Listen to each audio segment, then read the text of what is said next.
सामान्य रूपमा फालिने भुइँकटरको बोक्राबाट naturally carbonated र सोडाको वैकल्पिक गट हेल्दी ड्रिङ्क बनाऊ है त आज।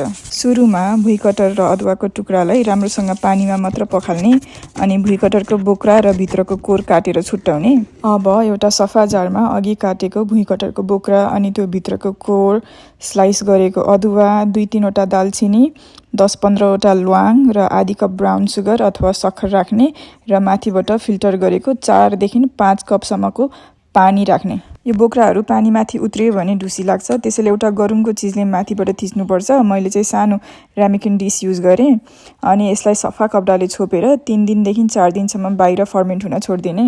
यो फर्मेन्ट भएर यसरी टन्नै बबलहरू निस्किन्छ। यो चाहिँ मेक्सिकोको टेपाचे भन्ने ड्रिङ्क हो।